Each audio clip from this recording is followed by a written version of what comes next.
Ako lang ba dito yung handang gawin ang lahat? Kahit pa isugal ang sariling buhay, para lang sa pamilya. Yung tipong kahit alam mo may panganib, pipikit ka na lang at susulong. Dahil mas nakakatakot ang isiping walang makain o pambayad sa ospital ang mga mahal mo sa buhay. Diyan nagsimula ang kwento ko sa isang desisyon na pinagsisihan ko. Pero kasabay nito, ay humulma rin sa kung sino ako ngayon. Itago niyo na lang ako sa pangalang Leo. At ang lahat ay nagsimula sa isang silit sa pampublikong ospital. Mahigit 2 linggo na kaming naroon. At sa bawat araw na lumilipas, mas lalong lumalaki ang bayarin namin. Si nanay, na dapat ay nagpapalakas, ay mas lalong nanghihina. Hindi dahil sa sakit niya, kundi sa pag-alala kung saan kami kukuha ng pambayad. Ako, bilang panganay na lalaki, ay ramdam na ramdam ang bigat sa aking mabalikat. Sa gitna ng aking pag-iisip habang nakatanaw sa bintana, biglang tumunog ang luma kong telepono. Isang mensahe sa Facebook mula sa isang pangalang hindi pamilyar, Ramon de la Cruz. Binuksan ko ito at dun, isang larawan ng isang nakangiting lalaki na nasa mga 50 anyos ang edad ang bumungat sa akin. Nakpakilala siya bilang tiyo ko, isang malayong kamag-anak na hindi ko kailanman nakilala. Siya raw si Tio Ramon, ang punong barangay ng isang malayong baryo na tinatawag na San Lazaro. Inaanyayahan niya akong pumunta sa kanilang taunang piyesta. At bilang tulong na rin daw sa aming sitwasyon, bibigyan niya akong malaking halaga. Sapat na para mabayaran ang lahat ng utang namin sa ospital at makapagsimula ulit. Para akong nabunutan ng tinik, isang himala sa gitna ng kadiliman. Ngunit nang ipakita ko ito kay nanay, biglang nagbago ang anyo ng kanyang mukha. Pinalitan ng takot ang kaninang bahagyang pag-asa.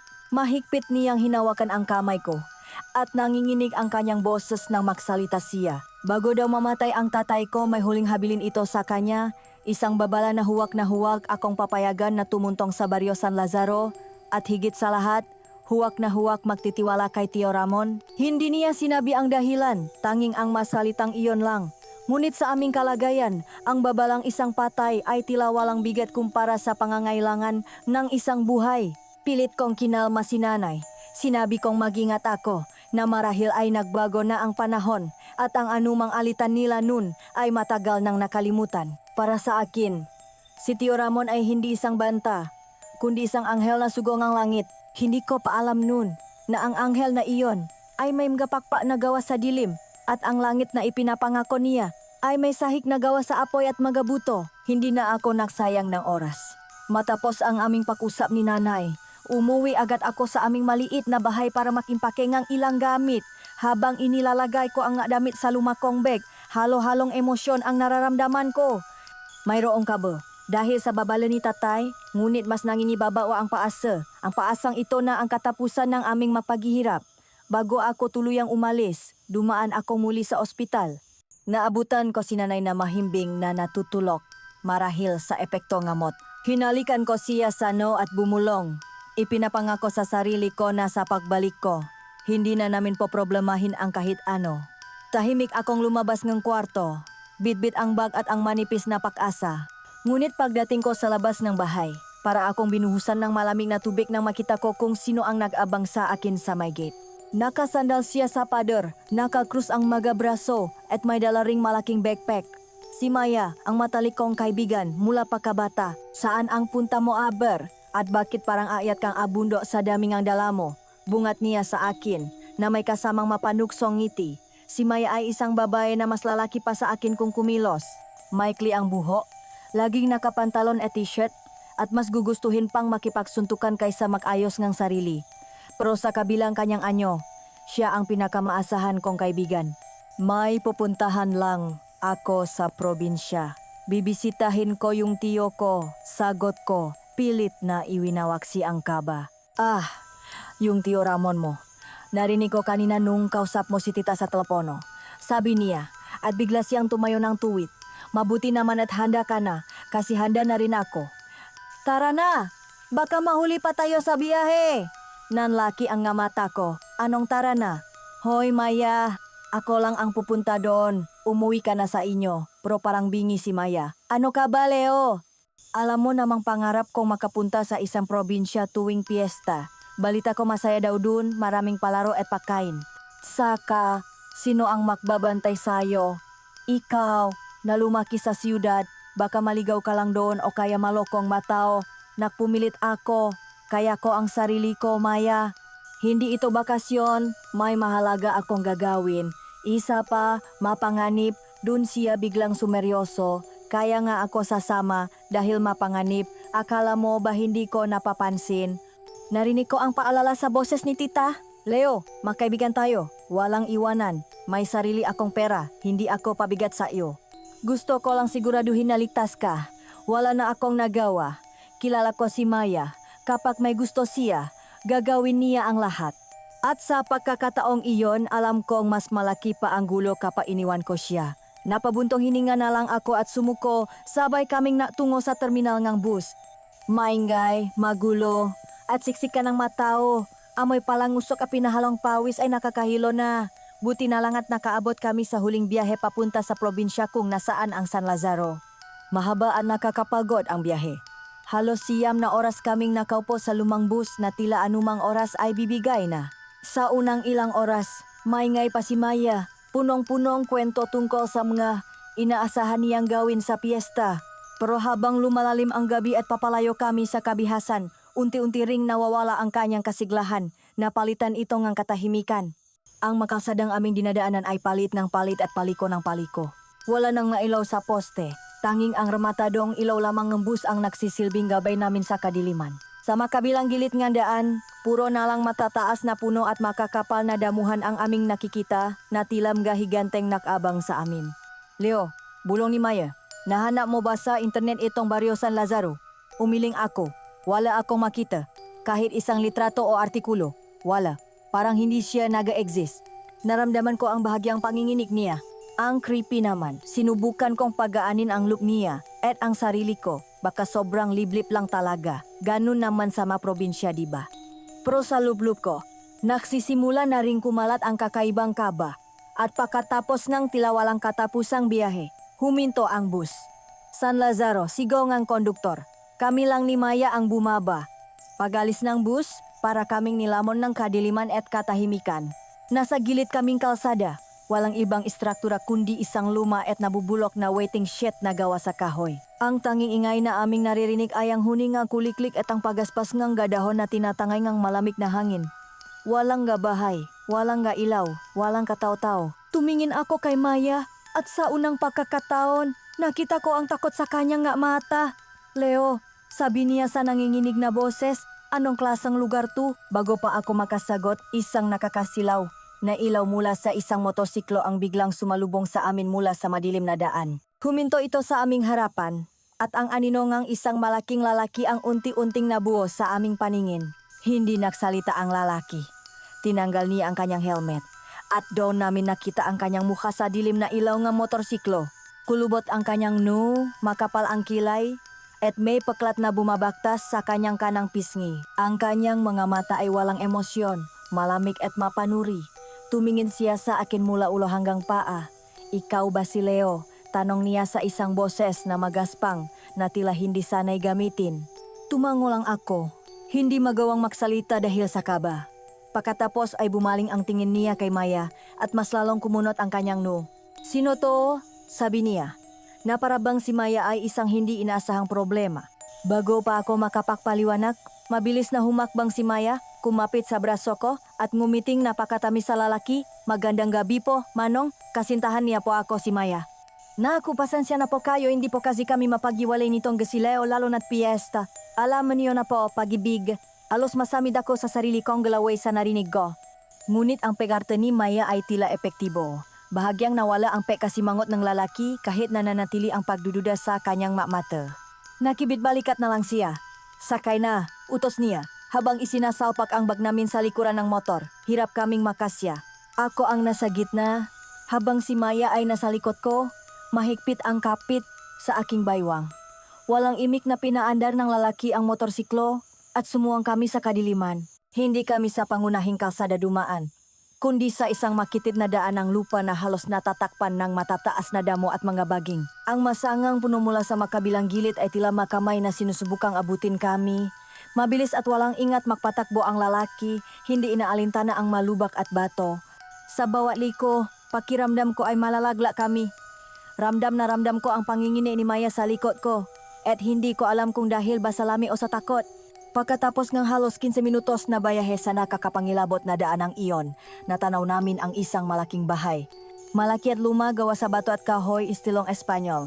Ito lang ang tanging istruktura sa gitna ng malawak na lupain. Sa liwanag ng buwan, mukha itong isang abandonadong mansyon mula sa isang horror movie. Ang bakuran ay matagal nang hindi naalagaan at ang mabintana sa ikalawang palapak ay madidilim na parang mga matang nakamasit sa amin. Huminto ang motorsiklo sa harap, malaking pintuan na gawa sa nara. Bumaba kami, nananakit ang manggatawan. Kinuhang lalaki ang aming magamit at walang sabi-sabing pumasok sa loob, iniwan kaming nakatayo sa labas. Nakatinginan kami ni Maya. Sigurado ka ba dito, Leo? Bulong niya. Bago pa ako makasagot, bumukas muli ang pinto. At sa pagkakataong ito, isang anino ang lumabas mula sa dilim salop ng bahay. Unti-unti, isang lalaki ang humakbang papalabas sa liwanag ng buwan. Matangkat siya, mayos ang pananamit, at may malapad na ngiti sa kanyang labi. Siya si Tio Ramon. Leo, pamangkin ko, masayang bati niya, at niyakap akong mahigpit. Sa wakas, nakita rin tayo. Tingnan mo nga naman, ang laki mo na, at napakakisik na binata. Ang yakap niya ay may kakaibang diin at ang kanyang ngiti, bagamat malapat, ay hindi umaabot sa kanyang mata. Ang kanyang mamata ay matalas, mapanuri, na tila sinusuri ang bawat hiblangang aking pakataw. Pagkatapos ay bumaling siya kay Maya at bahagyang nawala ang kanyang ngiti. At sino naman ang magandang binibining ito? Muli, si Maya ang sumalo. Magandang gabi po, Tio Ramon. Ako po si Maya, girlfriend po ni Leo. Naku, sana po hindi kayo magalit. Pumilit po kasi akong sumama. Ito po kasi ang unang piyesta na makasama kami. Isang mahabang katahimikan ang namagitan. Tinitigan ni Tio Ramon si Maya at pagkatapos ay sa akin. Pakiramdam ko ay isang maling galaw lang ay may masamang mangyayari. Ngunit bigla humalaha siya ng malakas. Isang tawa na umaling-awngaw sa katahimikan ng gabi. Naku, mabata nga naman ngayon. Sige, walang problema. Ang bisitang pamangkin ko ay bisita ko na rin. Tuloy kayo, tuloy kayo. Iginiya niya kami papasok. Ang loop ng bahay ay mas nakakatakot pa kaysa sa labas. Amoy lumat alikabok ang hangin. Ang mamuebles ay malalaki at gawa sa maitim na kahoy. Karamihan ay natatakpan ng puting kumot. May mga penting sa pader na halos hindi na makita dahil sa dumi. Habang naglalakad kami sa mahabang pasilyo, kinapa ko ang aking telepono sa bulsa. Kunwari tatawagan ko si nanay para sabihing nakarating na kami. Naghahanap ka bang signal? Iho, tanong ni Tio Ramon na hindi man lang lumilingon. Nagulat ako. Opo, Tio, para lang po makapa-update kay nanay. Muli siyang ngumiti. Wala kang mahahanap na signal dito sa buong baryo? Dito sa San Lazaro, mas gusto naming mag-usap ng harapan. Mas personal, hindi ba? Huwag kang mag-alala. Kung kailangan mo talagang makipag-usap sa kanila, may inutusan akong pumunta sa bayan kada linggo, makikisabi na lang ako. Ang masalita niya ay tila magalang, ngunit para sa akin, isa iyong kumpirmasyon.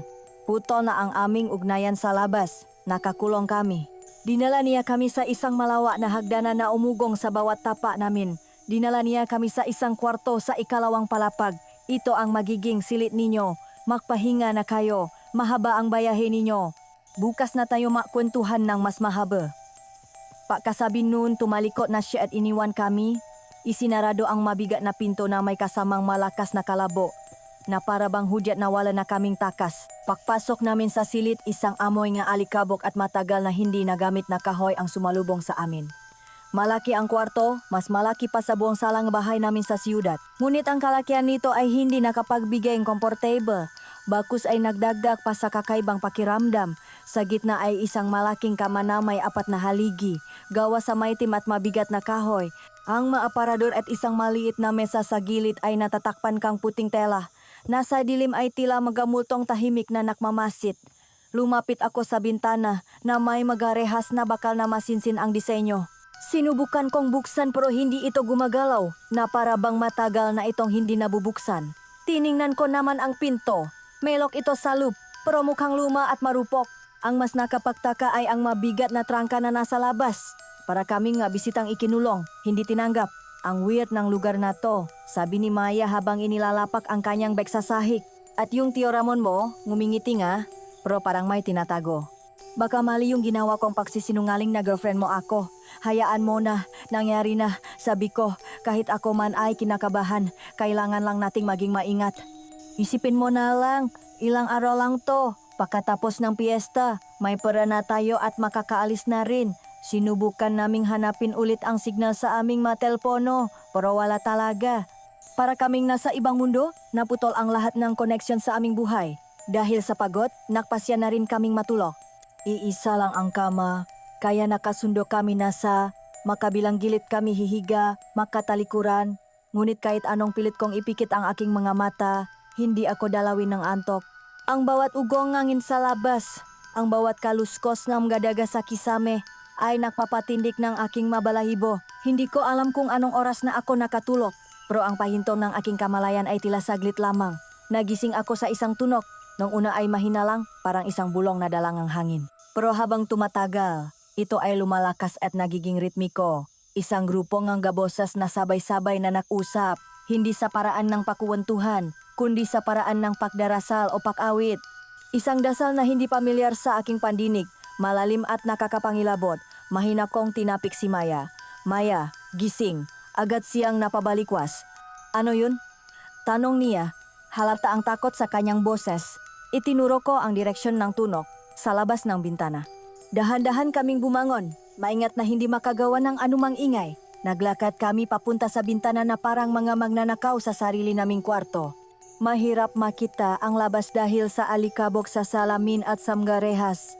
Ngunit nakahanap kami ng isang maliit na siwang kung saan medyo malinaw ang tanawin. At ang aming nakita ay nagpatigil sa aming mapahinga. Sa bakuran sa ilalim ng maputlang sina ng buwan, nakatayo si Tio Ramon. Nakapalibot sa kanya ang hindi bababa sa 10 tao. Mga matatanda sa baryo, lahat ay nakasuot ng maitim na damit na may talukbong. May hawak silang makandila na ang apoy ay sumasayaw sa ihip ng hangin. Sabay-sabay silang bumibikas nga masalitang hindi namin maintindihan. Hindi ito Tagalog, hindi rin Ingles. Isang sinaunang lengguwahe na tila galing pa sa kailaliman ng lupa. Ang kanilang makilos ay sabay-sabay. Yumuyuko, tumitingala at iwinawasiwas ang kanilang makamay sa hangin. Hindi ito isang simpleng pagdarasal, isa itong ritual. Isang bagay na madilim makapangyarihan at masama. Naramdaman ko ang pagipit ng kapit ni Maya sa braso ko. Gusto kong umalis sa bintanang iyon, pero ang aking mapaa ay tila napako. Isang malakas na hangin ang biglang umihip at namatay ang lahat ng apoy sa kanilang makandila maliban sa isa na hawa ni Tio Ramon.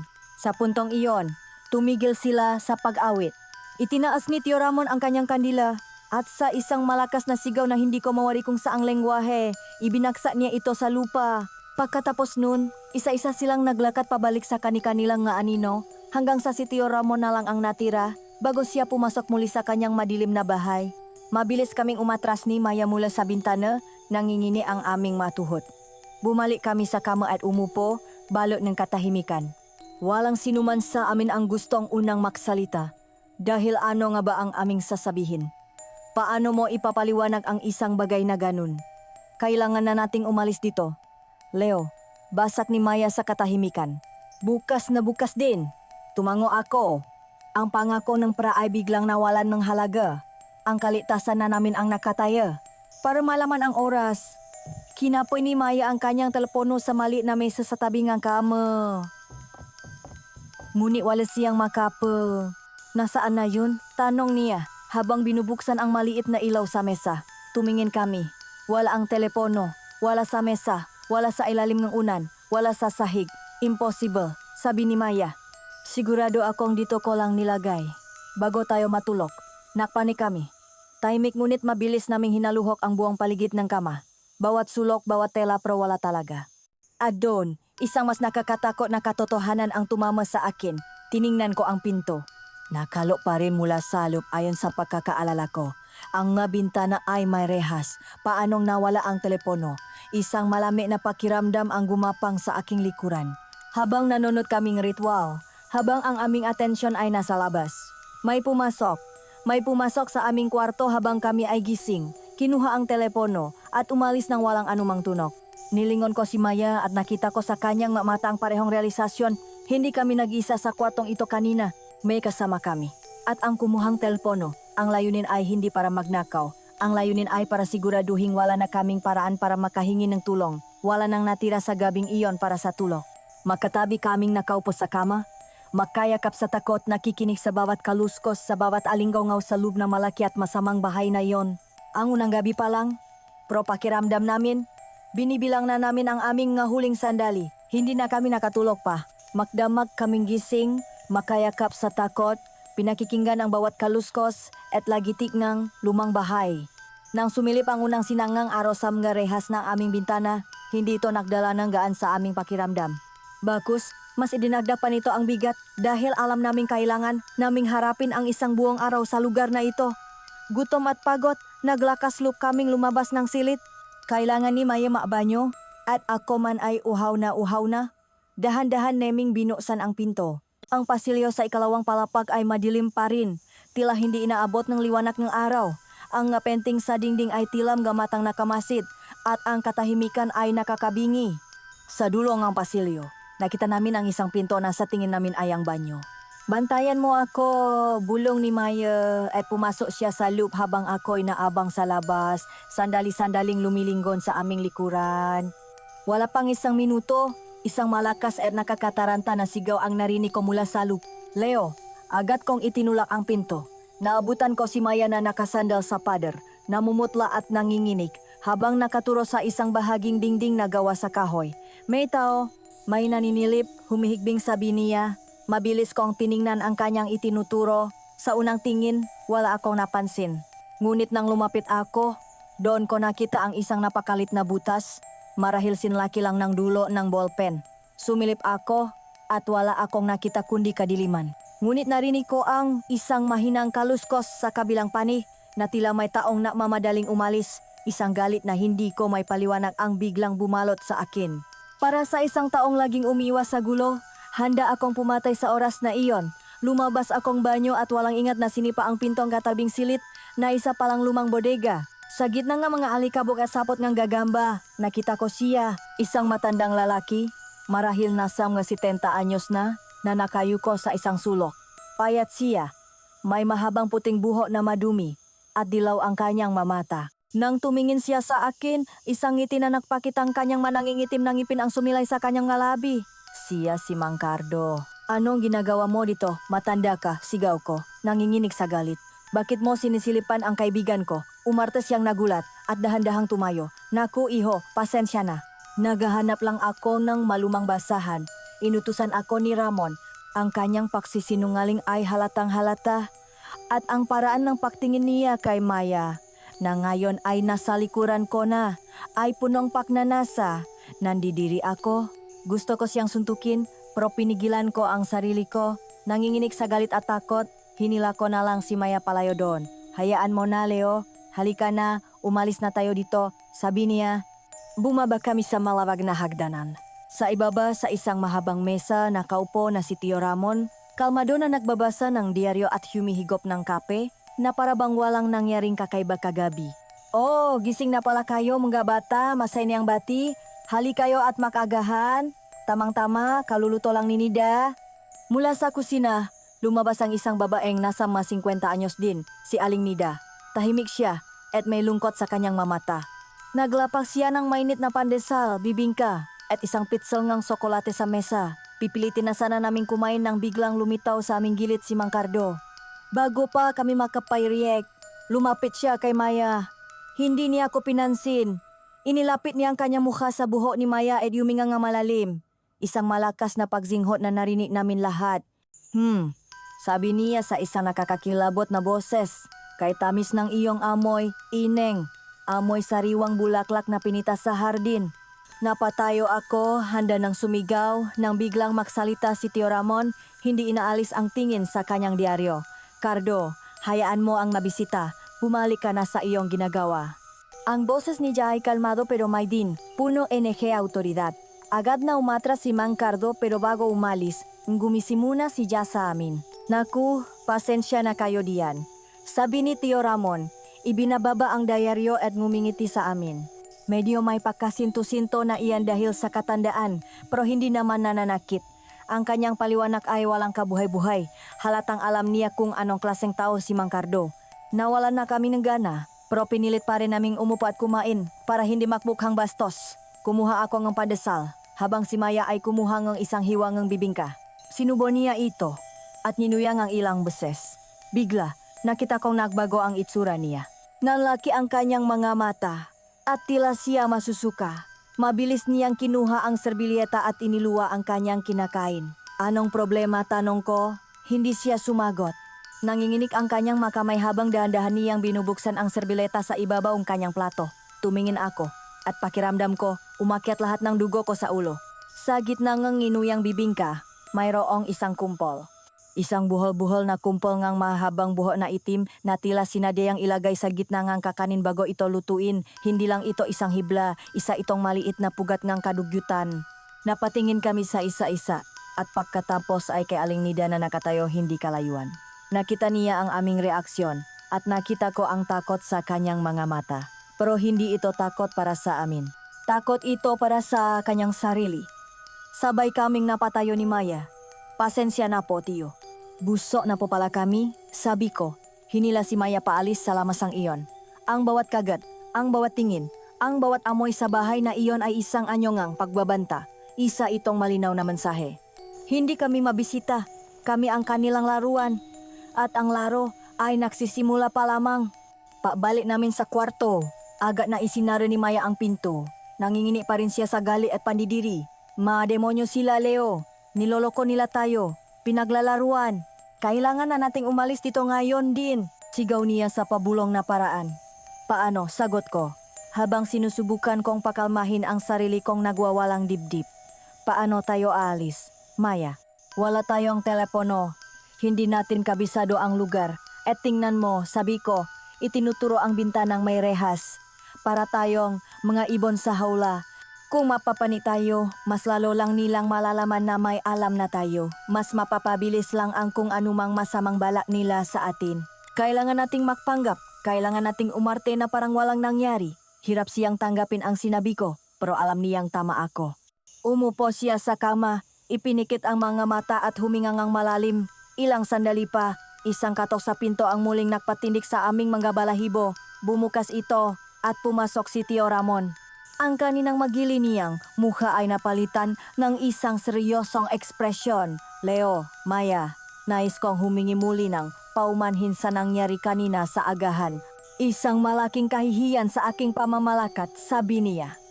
Ang kalinisan at paggalang sa bisita ay napakahalaga dito sa San Lazaro. Lumapit siya sa bintana at binuksan ito. Hali kayo, tingnan ninyo.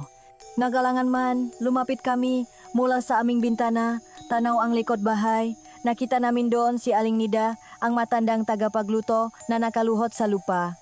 Sa likod niya ay nakatayo ang isa sa matauhan ni Tio Ramon. Ang lalaking sumundo sa amin kagabi, may hawa na makapal na yantok. Ang kapabayaan ay may katapat na parusa, malami na sabi ni Tio Ramon. Tinitiyak ko sa inyo, hindi na maulit ang ganitong klaseng kaduyutan. Hindi namin nakita ang pakpalo, ngunit ang itsura ng takot sa mukha ni Aling Nida ay sapat na. Bago kami piliting paalisin ni Tio Ramon sa bintana, nag-angat ng tingin si Aling Nida. Isang sulyap lang, pero puno ito ng kaulugan. Hindi ko mawari kung gito ba ay isang pagsusumamo o isang babala. Ang buong eksena ay isang palabas, isang pagpapakita ng kapangyarihan. Ngayon, sabi ni Tio Ramon na tila nasiyahan na sa kanyang palabas. Para makabawi ako sa inyo at para may pakita ko ang tunay na ganda ng San Lazaro, nais kitang ilibot sa ating baryo, Leo. Si Maya ay maaring magpahinga muna dito. Wala akong pagpipilian kundi ang sumang-ayon. Nag-aalala akong iwan si Maya, pero nakatinginan kami at nakasundo sa aming naisip. Kailangan kong malaman kung anong klaseng lugar ito. Kailangan kong humanap ng kahit anong butas para sa aming pagtakas. Habang naglalakad kami ni Tio Ramon sa baryo, napansin ko agad ang kakaibang kapaligiran. Ang madaan ay malinis, halos walang alikabo. Ang magabahay na gawa sa kahoy ay maayos, pero walang anumang palamuti o palatandaan ng buhay. At ang mga tao, ilan lang sila, at lahat ay matatanda na. Walang mga bata na naglalaro, walang mga kabataang nakuwentuhan. Ang lahat ay tila gumagalaw sa isang mabagal at nakakabagot na ritmo. At sa bawat makakasalubong namin, ang reaksyon ay iisa. Kapag nakita nila si Tio Ramon, bigla silang hihinto sa kanilang ginagawa, yuyuko, at hindi mag-angat ng tingin hanggang sa kami ay makalakpas na. Hindi ito pagalang, ito ay takot. Ang aming baryo ay payapa. Hindi baliw, pakmamalaki ni Tio Ramon. Malayo sa gulo at dumingang siyudad. Ito ay dahil mayroon kaming matagapakbantay. Dinala niya ako sa isang malaking punong balete sa gitnang plaza. Ang maugat nito ay malalaki at tila maahas na gumagapang sa lupa. Matagal na panahon na ang nakalipas simula niya. Ang maninuno namin ay gumawang isang kasunduan sa mga sinaunang espiritong lugar na ito. Mga diwata, mga engkanto. Sila ang nagbibigay sa amin ng masaganang ani, mabuting kalusugan at mahabang buhay. Kapalit ng ano po, Tiyo, maingat kong tanong. Ngumiti siya, isang ngiti na nagpanginig sa akin. Kapalit ng aming pagiging tapat. Bawat taon, sa araw piyesta, nag-alay kami sa kanila. Nagbibigay kami ng hando bilang pasasalamat. Tumingin siya sa akin na tila sinusukat ang aking reaksyon. Noong una, mga hayop at prutas ang aming inaalay. Pero nalaman namin na hindi iyon ang kanilang nais. Ang gusto nila ay isang bagay na mas dalisay. Nagpatuloy siya sa pakukwento. May isang pagkakataon, isang taga-baryo ang nakaroon ng malubang sakit. Walang gamot na makapagpagaling sa kanya. Sa kanyang desperasyon, pumunta siya sa punong ito at inialay ang kanyang sarili sa mga espiritu. Kinaumagahan, siya ay malakas at malusok na muli. Kaya, sabi ni Tio Ramon at ang kanyang boses ay bumaba, naging isang nakakapangilabot na bulong, naintindihan namin ang pinakamataas na handog na maaari naming ibigay ay ang esensya ng buhay mismo. Huminto kami. Tumingin siya ng diretso sa aking mamata at ang kanyang ngiti ay nawala. Ang mapili bilang alay ay ang pinakamataas na karangalan dito sa San Lazaro, Leo. Hindi ito kamatayan. Isa itong pagbabago. Ang maging bahagingang makapangyarihang espiritu na nagpoprotekta sa amin. Ang maging walang hanggan. Dun, lahat ay naging malinaw. Ang maritual, ang manawawalang turista, ang madayuhan, sila ang maalay. Hindi ako inimbita dito para sa pera. Hindi ako inimbita dito para sa piyesta. Pinili ako. Pinili kami. Pakiramdam ko ay bumagsak ang lupa sa aking kinatatayuan. Ang hangin ay naging mabigat at mahirap hingahin. Pinilit kong panatilihin ang isang kalmadong ekspresyon. Isang ekspresyon, isang naiintindihan at namamanghang binata. Isang napakagandang tradisyon po pala, Tiyo. Tumawa siya. Isang tawa na punong tagumpay. Tinapik niya ako sa balikat. Alam kong may intindihan mo, Leo. Matalino kang bata. Nakikita ko sa iyong mamata. Naunawaan mo ang kahalagahan ng sakripisyo para sa mas nakararami. Habang pabalik kami sa bahay, ang bawat hakbang ay tila isang paglalakad patungo sa aking sariling kamatayan. Ang payapang baryo ay naging isang malaking bitag. Ang mamatatandang yumuyuko ay mabuitring nakaabang. At ang mabait kong tiyo ay isang halimaw na nag-alok ng karangalan bago kaniya tuluyang lamunin. Pagbalik ko sa silid, nadatnan ko si Maya na palakat-lakat, hindi mapakali. Ang kanyang mukha ay punong pag-alala. Nang makita niya ako, agad siyang tumakbo papalapit. Anong nangyari? Saan kayo napunta? Ayos ka lang ba? Sunod-sunod niyang tanong. Isinara ko ang pinto at ikinandado ito. Huminga ako ng malalim bago ko ikinuwento sa kanya ang lahat. Ang kakaibang baryo na walang kabataan, ang mga matatandang yumuyuko sa takot at ang pinaka-nakakapangilabot sa lahat, ang kwento ni Tio Ramon tungkol sa mga espiritu at sa karangalan ng pagiging isang alay. Habang nagsasalita ako, nakita ko ang unti-unting pagkawalan ng kulay sa mukha ni Maya. Ang takot ay napalitan ng isang mas malalim na emosyon, ang pagkaunawa. Sa wakas, naintindihan na namin. Hindi kami mabisita, hindi kami pamilya. Kami ay matupa na dinala sa katayan. Kaya pala, bulong niya, umupo sa gilid ng kama na tila ng hina. Kaya pala ganito ang pakiramdam sa lugar na to. Leo, tayo ang susunod na alay. Ang magasalitang iyon ay parang isang hatol na umaling-aungaw sa aming silid. Niyakap ko siya. Sa sandaling iyon, hindi na siya ang matapang na si Maya na kilala ko. Isa siyang babaeng takot na takot. At ako naman, isang lalaking walang magawa para protektahan siya. Hapon na nang magbago ang ihip ng hangin sa bahay. Mula sa nakakabinging katahimikan, napalitan ito mga boses at halahakan mula sa ibaba. Isang katok sa pinto ang nagpagulat sa amin. Si Tio Ramon, Leo, Maya, bumaba kayo. Nagsisimula ng magtipon ang makasama para sa bisperas ng piyesta. Hali kayo at makisaya. Sinubukan naming tumanggi. Sinabing pagod kami, pero mapilit siya. Sabi niya, Isang malaking kawalang-galang sa mga matatanda kung hindi kami magpapakita. Wala kaming nagawa kundi ang sumunod. Pagbaba namin ang sala ay puno ng mga matatanda. Ang mamukha na nakita namin sa ritual kagabi ay naroon lahat. Kasama na si Mang Cardo na nakangisi mula sa isang sulok. Uminom silang alak na mula sa isang malaking bange, marahil ay lambano, at ang kanilang matawa ay magaspang at malalakas. Pinaupo kami ni Tio Ramon sa gitna nila. Pakiramdam namin ay kami ang sentro ng atensyon, mga hayop na sinusuri sa isang sirko.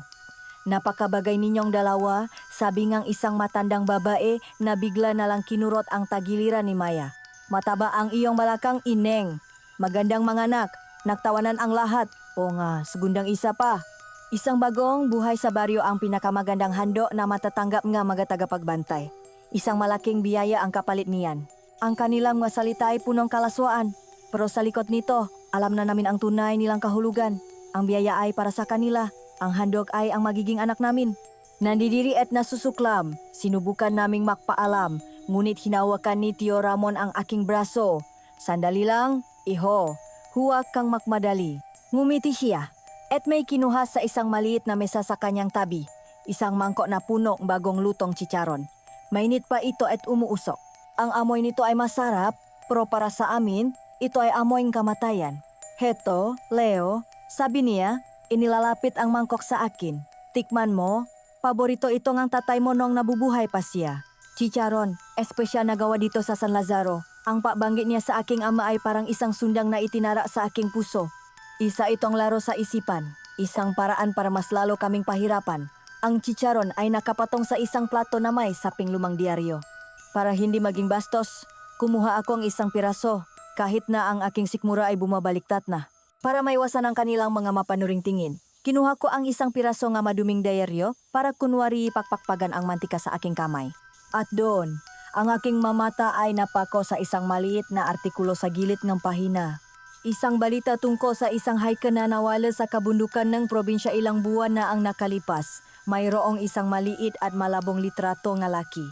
Ayon sa deskripsyon, ang hiker ay mayroong isang natatanging tattoo sa kanyang braso. Isang araw na may disenyong tribo. Nanlamig ang buhok kong katawan. Parang huminto ang pakikot ng mundo. Ang aking mga mata ay dahan-dahang bumaba mula sa diaryo patungo sa mangkok ng chicharon. Kumuha akong isa pang piraso, isang malaki at medyo bilog na balat. Pinakmasdan ko itong mabuti. Sa ibabaw nito, sa kabilang ng pagiging lutong-luto at malutong, mayroong isang pattern na hindi dapat naroon. Isang marka na mas maitim kaysa sa ibang bahagi. Tinta. Isang bahagi ngang araw na may disenyong tribo. Katulad ng nasa litrato. Hindi ito baboy. Hindi ito balat ng hayop. Balat ito ng tao. Ang kinakain nila, ang inaalok sa akin, ay ang malabing nawawalang hiker. Umakyat ang asido sa aking lalamunan. Pinigilan kong masuka, pero naramdaman ko ang panginginig ng aking makamay at ang pamumutlang aking mukha. Leo, ayos ka lang? Namumutla ka, naalalang bulong ni Maya. Hindi ako sumagot. Dahan-dahan, na nangingini ang kamay. Itinuro ko ang hawak kong chicharon. At pagkatapos ay ang litrato sa diaryo. Tumingin si Maya sa balat. Pagkatapos ay sa diaryo at pabalik ulit sa balat. Nakita ko kung paano nalaki ang kanyang mata, kung paano napuno itong luha ang purong takot at pandidiri. Nakatinginan kami at sa katahimikan na iyon, alam na naming pareho, ito na ang katapusan. Wala nang pagpapanggap, wala nang pag-asa na isa lang itong masamang panaginip. Nasa pugat kami ng halimaw na kumakain ng tao at sa aming harapan ay ang huling biktima nila. Ang malalakas na tawa nga matatanda sa aming paligid ay hindi natunong ang kasiyahan. Ito ay tuno ang isang demonyong koro na nag-aabang sa kanilang susunod na pagkain. At ang pagkain na iyon ay kami. Hindi ko na kinaya. Bago pa man umakyat ang aking kinain pabalik sa aking lalamunan, kailangan kong gumawa ng paraan. Hinawakan ko ang kamay ni Maya sa ilalim ng mesa. Isang marahan na pisil, isang senyas na matagal na naming gamit. Naintindihan niya agad. Bigla, napahawa si Maya sa kanyang tiyan at dumaing ng malakas. Aray, ang sakit, sabi niya. At ang kanyang paarta ay kapanipaniwala dahil ang takot sa kanyang nga mata ay toto. Naku, pasensya na po, tiyo. Masama po yata ang pakiramdam niya. Agad akong tumayo. Siguro po sa bayahe. Hindi po yata siya sanay. Pwede po bang dalhin ko muna siya sa taas para makapagpahinga? Halata ang inis sa mukha ni Tio Ramon. Ang kanyang masayang pagtitipon ay naistorbo, ngunit kailangan niyang panindigan ang kanyang pagiging maalalahaning kamag-anak. O sige. Iya mo na siya. Kumuha kayo ng gamot kung kailangan. Walang paalam sa iba. Halos kalat ka rin ko na si Maya paaya sa hagdanan. Papalayo sa mademonyong natatawanan. Pagdating namin sa kwarto, isinara ko agad ang pinto at doon na tuluyang bumuhos ang luha ni Maya. Hindi dahil sa sakit, kundi sa purong takot. Nakita mo ba, Leo? Nakita mo ba ang mangiti nila habang inaalok sa iyo yun? Humihigbi niyang sabi, mga halimaw sila, kakainin nila tayo ang buhay. Umupo ako sa tabi niya, niyakap siya. Sa puntong iyon pareho na kaming nawalan ng pag-asa. Paano kami makakatakas? Bawat sulok ng bahay na ito ay isang bitag, bawat tao ay isang banta. Napapaligiran kami. At doon, sa gitna ng aming kawalang ng paasa, isang alaala ang biglang pumasok sa isip ni Maya. Si Aling Nida, bulong niya, naanga ng tingin sa akin. Yung tagapagluto. Naalala mo ba ang itsura niya kanina? Nung nakita niya yung buhok sa bibingka at nung pinarusahan siya. Hindi siya katulad nila, Leo. Takot siya. Para siyang bilanggo dito, katulad natin. Isang maliit na kislap ng pag-asa ang sumibol sa aking dibdib. Tama si Maya. Si Aling Nida ay iba. Ngunit paano namin siya lalapitan nang hindi kami nahuhuli? Isang maling galaw lang. At katapusan na naming dalawa. Nag-isip ako nga bilis. Kailangan kong dahilan para makausap siya ng mag-isa. Dito ka lang, sabi ko kay Maya. Gagawin ko ulit ang ginawa mo. Lumabas akong kwarto. Siniguradong hindi nakalok at bumaba ulit. Naabutan ko si Aling Nida sa kusina, mag-isang nahuhugas ng mapinaginuman ng mga matatanda. Ang kanyang mabalikat ay nakayuko, tilapasan niya ang bigat ng buong mundo. Lumapit ako, maingat na tinitingnan kung may ibang tao sa paligid. Aling Nida, may nakong tawag. Nagulat siya at napalingon. May takot sa kanyang nga mata. Pasensya na po sa abala. Masakit pa rin po kasi ang tiyan ng kasama ko. Baka po mayroon kayong gamot o kahit salabat lang po sana para uminit ang kanyang tiyan. Ang pahingi kong tulong ay isang perpektong dahilan. Tumangos siya at tumalikot para mahanda ang luya. Ito na ang pagkakataon ko. Habang nakatalikot siya, lumapit ako at nagsalita sa pinakamahinang boses na kaya ko. Halos walang tunog. Aling Nida, pakiusap, tulungan niyo kami. Alam na namin ang ginagawa nila dito. Alam na namin ang tungkol sa maalay. Gusto lang naming makatakas. Nakita ko ang paninigas ng kanyang katawan. Huminto siya sa pagiwang ng luya. Naramdaman ko ang kanyang takot, mas matindi pa kaysa sa amin. Akala ko ay susuplong niya ako. Akala ko ay sisigaw siya. Ngunit hindi. Pagkatapos ng ilang segundo, ipinagpatuloy niya ang kanyang ginagawa na parang walang narinig. Nanginginig ang kanyang nga kamay. Nang matapos siyang ihanda ang salabat sa isang tasa, humarap siya sa akin. Ang kanyang mukha ay walang emosyon, pero ang kanyang mata ay nagsusumamo. Heto na, iho, sabi niya. At nang iabot niya sa akin ang tasa, naramdaman ko ang isang bagay na idiniin niya sa aking palat. Isang maliit at nakatuping piraso ng papel. Mabilis kong isinara ang aking kamay. Nagbigay siya ng isang makahulugang tingin, isang bahagyang tango at pagkatapos ay mabilis na tumalikod, nagpatuloy sa kanyang pahuhugas. Mabilis akong bumalik sa kwarto. Ang puso ko ay kumakarera na tila gustong kumawala sa aking dibdib. Inilapa ko ang tasa at agad na ipinakita kay Maya ang papel. Dahan-dahan namin itong binuksan. Punit ito mula sa isang lumang resibo at ang sulat ay nanginginig. Iilang salita lang ang nakasulat. Hintayin niyo ang pinakamataas na buwan. Pinto sa likod ng kusina, hindi nakakandado. Sundan ang maputing bato. Walang ingay. Ito na. Ito na ang aming pagkakataon. Ang sumunod na oras ay ang pinakamahabang oras ng aming buhay. Umupo kami sa dilim. Pinakikingan ang papalakas na tawanan at kantahan mula sa ibaba. Ang bawat anino na gumagalaw sa aming pinto, ang bawat yaba sa pasilyo ay nagpapatigil sa aming pahinga. Sa wakas, humina ang maingay. Isa-isang nagpaalam ang mga matatanda. At pagkatapos, isang malalim na katahimikan ang bumalot sa buong bahay. Sumilip kami sa bintana. Ang buwan ay nasa pinakatuktok ng langit, bilog at maliwanag. Oras na, bulong ko. Walang dalang gamit maliban sa aming masarili. Dahan-dahan naming binuksan ang pinto. Bawat lagitik nito ay parang isang putok ng baril sa katahimikan. Naglakad kami sa pasilyo na parang maanino, pababa sa umugong na hagdanan. Ang sala ay amoy alak at usok ng tabako, at may isa pang amoy. isang bagay na malansa, na parang dugo. Nakarating kami sa kusina. Gaya ang sinabi sa sulat, ang pinto sa likod ay hindi nakalok. Binuksan namin ito at isang malamig na hangin ang sumalubong sa amin. Sa labas, sa ilalim ng liwanag ng buwan, nakita namin ang isang makitit na daanan papunta sa kakahuyan. At sa gilid nito, kumikinang ang maliliit na puting bato na tilam nga mumo ng tinapay na magtuturo sa amin papalayo sa bahay ng isang mangkukulam. Humakbang kami palabas. Isinara ang pinto ng walang tunok at nagsimulang maglakad. Bawat hakbang ay maingat, bawat yabak ay pinipigilan. Pumasok kami sa madilim na gubat, sinusundan ang maputing bato. Hindi alam kung ito ba ay daan patungo sa kaligtasan o isang mas malalim na bitak na inihanda para sa amin. Ang daan na tinatahak namin ay hindi na isang landas, kundi isang hamon sa kadiliman. Ang maputing bato ay naglaho na at tanging ang liwanag lang ng buwan na sumisilip sa mga dahon ang nagsisilbing gabay namin. Bawat kaluskos sa aming paligid, bawat tuno na balingsanga ay nagpapatigil sa aming pahinga. Ang gubat ay buhay at sa bawat anino, pakiramdam namin ay may mga matang nakamasit, nagabang. Hinahawakan kong mahigpit ang kamay ni Maya, nakasing lamig ng yelo. Pagkatapos ang tilawalang katapusang paglalakad, natanaw namin ang isang malamlam na ilaw sa di kalayuan. Habang papalapit kami, isang anino ang nabuo. Isang matandang babae na may hawa na lampara. Si Aling Nida. Dalian ninyo, bulong niya. Ang kanyang boses ay nanginginig, mapanganib dito sa labas. Hindi na siya napaliwana pa. Iginian niya kami papalayo sa aming tinataha na daan, papasok sa mas makapal ang mas madilim na bahagi ng kahuyan. Sa wakas, huminto kami sa harap ng tila isang malaking bunto ng magabaging edahon. Itinula ni Aling Nida ang maito at isang maliit na pinto ng isang kubo ang lumitaw. Napakagaling ng pakakagawa.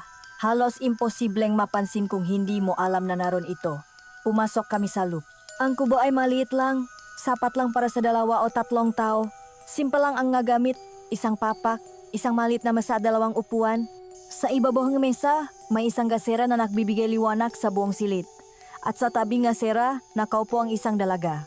Mahaba ang kanyang itim na buhok at ang kanyang mga mata ay malalalim, tila nakakita ng mga bagay na hindi dapat makitang sinuman. Maganda siya, ngunit may bakas ng kalungkutan at takot sa kanyang mukha. Sila na ba, Lola? Tanong ng dalaga. Tumango si Aling Nida. Elena, apo ko, pagpapakilala niya sa amin. At ito si Leo at Maya, ang bagong bisita ni Ramon. Ano po bang nangyayari dito? Tanong ko, hindi na makapahintay. Bakit ganito ang lugar na ito? Si Elena ang sumagot. Ang kanyang boses ay mahinahon ngunit punong bigat. Ang lahat ng sinabi sa inyo ni Ramon. Ang lahat ng kwento niya tungkol sa mga espiritu, sa mga diwata at engkanto. Lahat ng iyon ay kasinungalingan. Nakatinginan kami ni Maya. Anong ibig mong sabihin? Tanong ni Maya. Walang mataga pakbantay na espiritu, papatuloy ni Elena. Ang ritual na nakita ninyo, hindi iyon para sa kanila.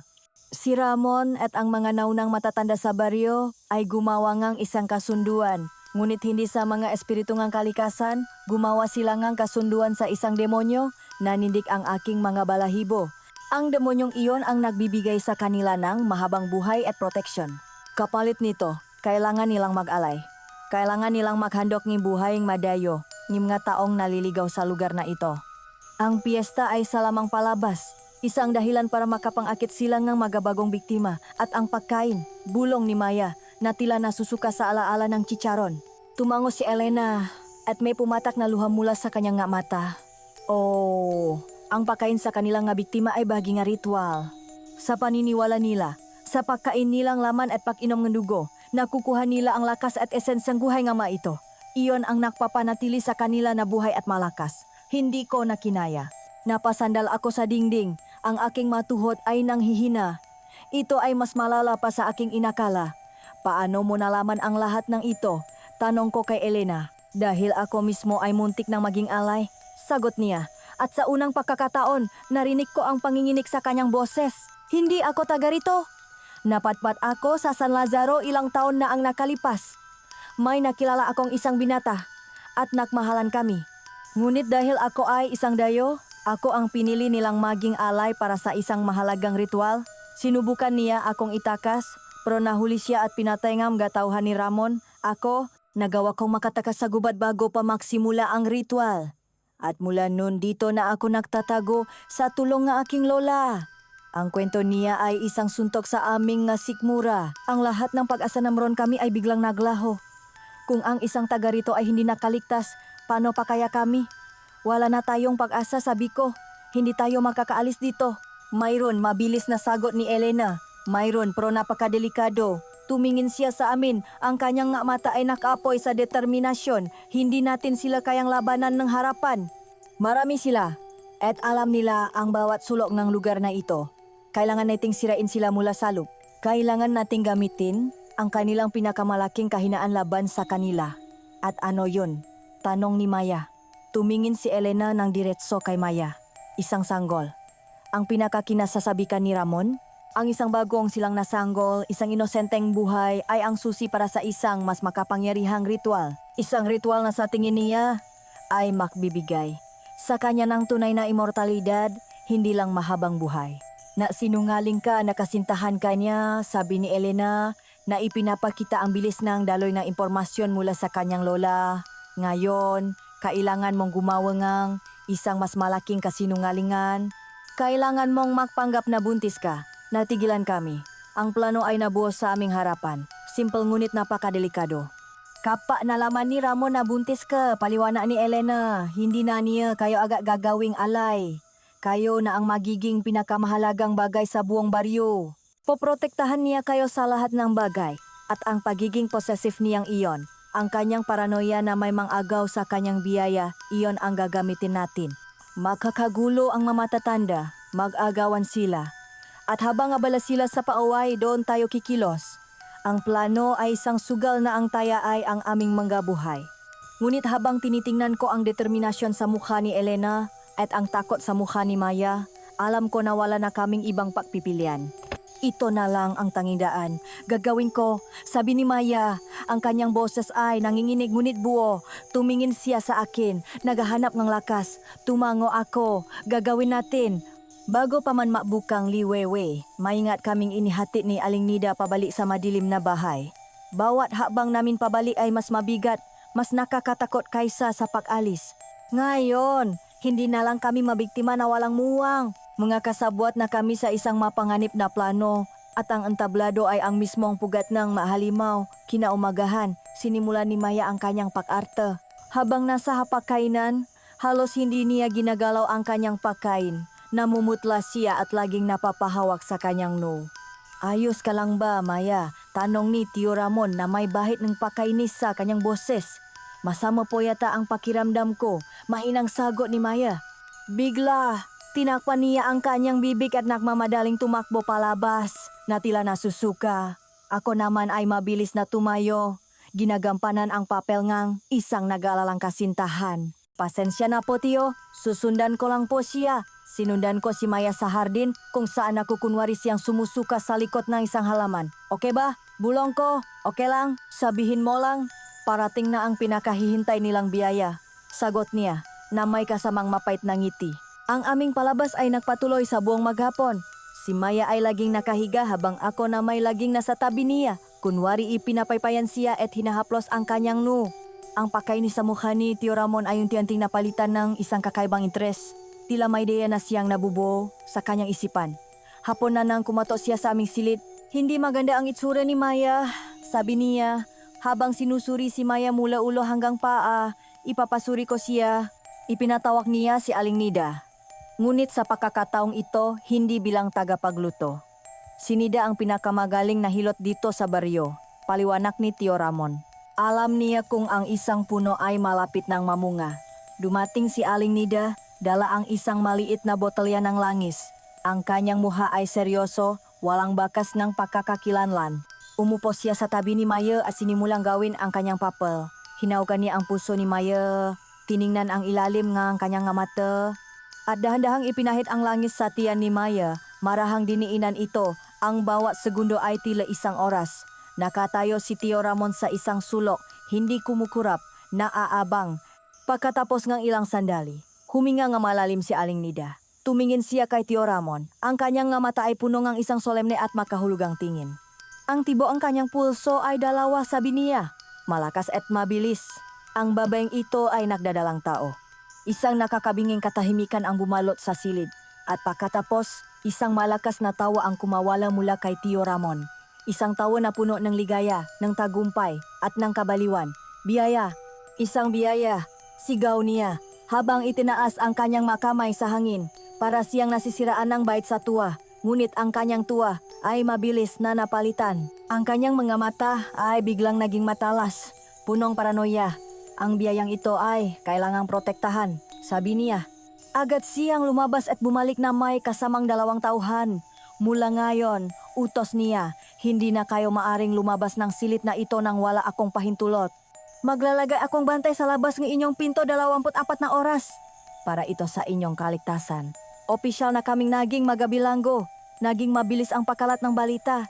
Naramdaman namin ito sa mabulungan sa labas ng aming pinto sa mga aninong dumadaan. Ang mamatatanda ay masayang-masaya. Ngunit walang sinuman ang mas naging obses kaysa kay Mang Cardo. Madalas naririnig namin ang kanyang mayabak sa labas, ang kanyang mabulong. Minsan, nakita namin ang kanyang mata na sumisilip sa siwang sa ilalim ng pinto. Isang gabi ang aming pinakamatinding takot ay nakatoto. Nagising kami sa isang tunong ng bakal na kumikiskis sa bakal. Napatingin kami sa bintana. Doon, sa liwanag ng buwan, nakita namin ang mukha ni Mang Cardo. Ang kanyang mukha ay nakadikit sa salamin. Ang kanyang mamata ay nanalaki at puno ang paknanasa. Nakaakyat siya gamit ang makakapal na baging na gumagapang sa padanggahay. Ang biyaya. Bulong niya. Ang kanyang hininga ay nakiwan ng hamok sa salamin. Akin ang sanggol, akin ang lakas. May hawak siyang isang kalawangin na bareta at pilit na iwinawasiwas sa mga rehas. Akin na. Sigaw niya, at sa bawat sigaw, mas lalo niyang pinuwersa ang marehas. Sumigaw si Maya. Ako naman, dahil sa adrenaline at takot, ay nakahanap ng lakas na hindi ko alam na mayroon ako. Hinablot ko ang isang mabigat na upuang kahoy sa tabi, habang abala si Mang Cardo sa pagwasak sa rehas. Buong lakas kong inihampas ang upuan sa bintana. Ang salamin ay nabasag, at ang kahoy ng upuan ay nabiyak. Ang lakas ni Impek ay sapat na para mawalan ng balansa si Mang Cardo. Isang sigawng gulat ang kumawala sa kanya at pagkatapos, nakita namin siyang nahulo. Isang malakas na kalabo ang narinig namin mula sa ibaba at pagkatapos ay katahimikan. Nanginginig, sumilip kami. Nakahandusay ang katawan ni Mang Cardo, ang kanyang mabuto ay balibaliko sa isang anggulong hindi natural. Patay na siya, ngunit ang aming bangungot ay hindi pa tapos. Kinaumagahan isang malakas na sigawan ang gumising sa amin. Narinig namin ang mayaba na natatakbuhan. Natakbuhan na nila ang bangkay. At pagkatapos, isang mas malakas na sigaw, puno ng takot at hindi makapaniwala. Sinilip namin sila mula sa nabasak na bintana. Nakapalibot sila sa bangkay ni Mang Cardo, ngunit may mali. May sobrang mali. Ang katawan ay hindi lang basta bali dahil sa pakahulog. Ang kanyang tiyan ay bukas gutay-gutay na tila ginamitan ng isang matalas na kuko. At ang kanyang ngalaman loob nawawala. Lahat ng ito ay nawawala. Nakita namin ang itsura ni Tio Ramon. Hindi ito galit kundi takot, purong takot. Agad siyang umakyat sa aming silid. May halimaw, sabi niya, nanginginig. May ibang halimaw na gustong kunin ang aking biyaya. Hindi siya naginala sa amin. Sa kanyang isip, isang mas malakas na nilalang ang gumawa nito. Inutusan niya ang kanyang nga tauhan na maglagay ng asin at bawang sa aming bintana at pinto. Nagsimula na ang kanyang pagiging paranoid.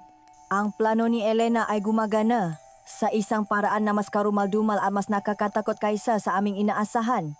Ang mamiyembro ng kulto ay unti-unti nang nilalamon ng kanilang sariling kadiliman. Ang masumunod na araw ay parang isang laknat na hindi gumagaling. Ang tensyon sa loob ng bahay ay halos nasasalat, makapal at nakakasakal. Ang balita ng pagkamatay ni Mang Cardo ay sinundan pa ang dalawa. Isang matandang babae ang natakpuang lulutang sa balon. Ang kanyang tiyan ay lasok din. Pagkatapos, isang matandang lalaki naman ang natakpuang nakabitin sa puno ng ba. Ang kanyang dibdib ay bukas na tila isang pulang bibig na humihiyaw sa langit. Ang gawa ni Elena mula sa anino ay nagahasik ng lagim at ito ay epektibo. Ang nga bulungan sa baryo ay naging masigaw na ng takot. May isang aswang, sabi nila. Isang makapangyarihang halimaw na dumating para hamunin ang kapangyarihan ni Tio Ramon. Ang dating takot nila kay Ramon ay napalitan ng pagdududa. Paano sila mapoprotektahan ng kanilang pinuno kung mismo nga kasamahan nito ay isa-isang nauubos? Si Tio Ramon ay tuluyan nang nawala sa kanyang sarili. Madalas naming naririnig ang kanyang gasigaw mula sa ibaba, ang pakbabasak niya nga gamit. Nakukulong siya sa kanyang opisina ngang maraming oras at kapag lumalabas, ang kanyang nga mata ay ligaw, ang kanyang buhok ay gulo, at ang kanyang nga damit ay gusot. Ang kanyang obsession kay Maya ay mas lalong lumala. Pinapadalhan niya kami ng masasarap na pagkain, mga prutas na pambihira, ngunit kasama nito ay mga kakaibang anting-anting, mga bungkos ng bawang at mga kwintas na gawa sa kung anong nga buto. Ang kanyang kapangyarihan ay unti-unti nang gumuho. Isang araw na lang bago ang itinakdang piyesta, alam kong malapit na ang katapusan sa isang paraan o sa iba at mukhang naramdaman din ito ni Tio Ramon. Sa kanyang desperasyon, sa kanyang pakabalif, gumawa siyang isang huling, radikal na desisyon. Naniniwala siyang ang aswang ay nagugutom at ang gutom nito ang dahilan kung bakit ito naakit sa kapangyarihan ng sanggol sa sinapupunan ni Maya. Para mapakalma ang halimaw para maibalik ang pabor ng kanyang demonyong amo, kailangan niya ng isang malakas na alay. At kailangan niya ito ngayon din, hapon na nang mangyari ito. Biglang bumukas ng malakas ang pinto ng aming silid. Pumasok si Tio Ramon, kasama ang kanyang pinakamatapat na mga tauhan. Ang kanyang muha ay haggard, ang kanyang mamata ay pulang-pula sa puyat at kabaliwan. Leo, sabi niya, at ang kanyang boses ay magaspang, kailangan mong sumama sa amin. Magsasagawa tayong isang espesyal na ritual. Isang ritual para sa proteksyon ni Maya at ng bata. Agad na nakpanik si Maya. Tumayo siya at humarang sa akin. Hindi siya sasama. Dito lang siya sa tabi ko. Sigaw niya. At ang kanyang pag-arte bilang isang buntis na takot ay perpekto dahil ang takot na nararamdaman niya ay totu. Kumapit siya sa akin, humihikbi. Pakiusap, Tio Ramon, huwag niyo siyang kunin.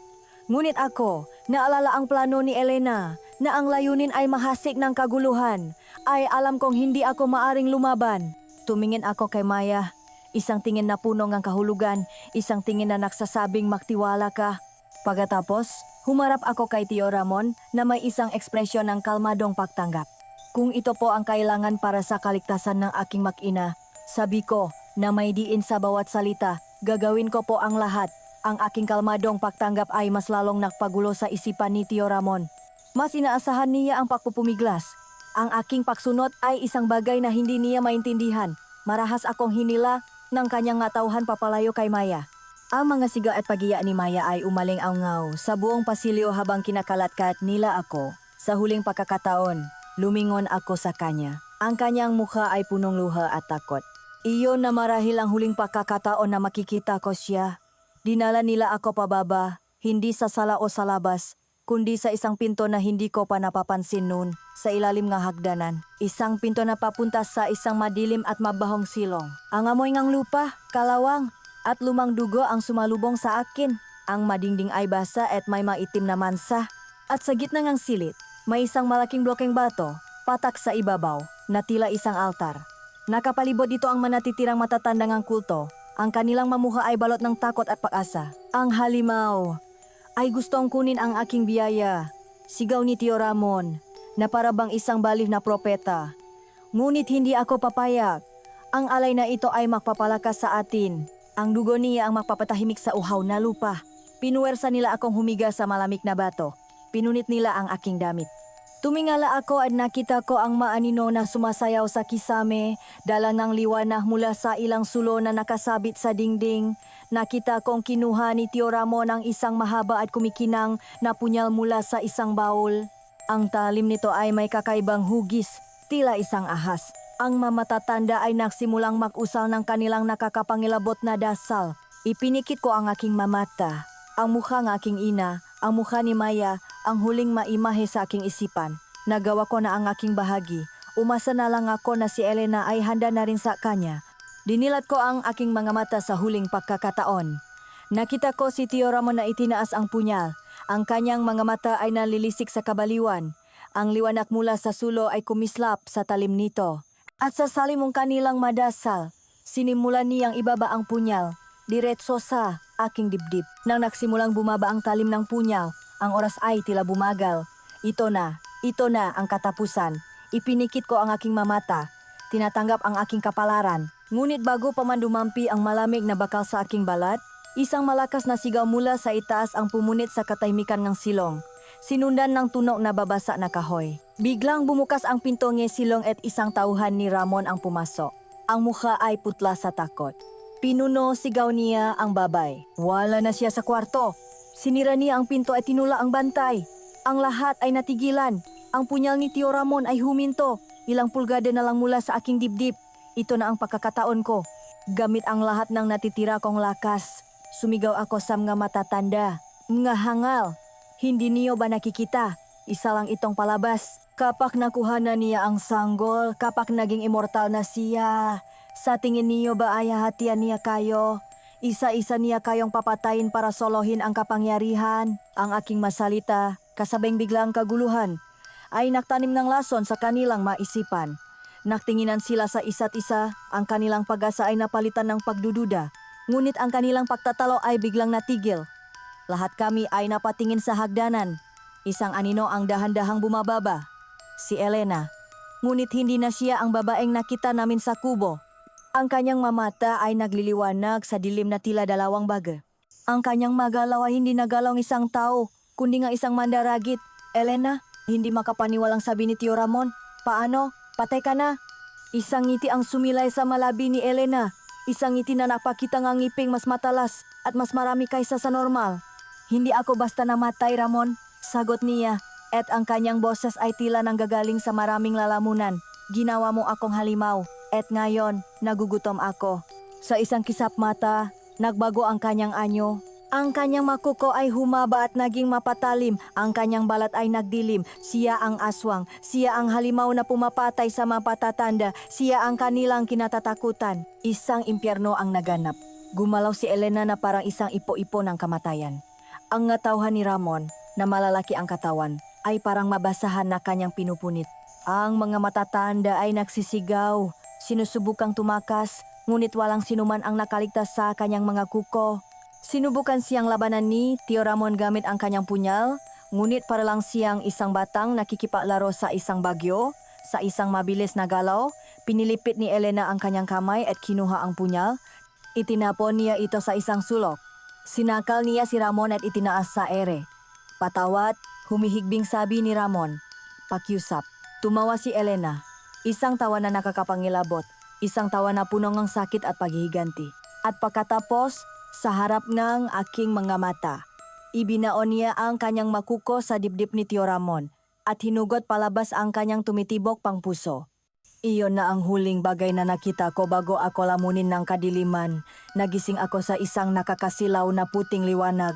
Ang amoy ay hindi na amoy ng dugo at lupa, kundi amoy ng alkohol at gamot. Idinilat ko ang aking mamata. Isang puting kisame. Nilingon ko ang aking gilid. Nakita ko ang aking ina. Umiyak habang hawak ang aking kamay. At sa tabi niya, si Maya na may mga pasa sa mukha probo.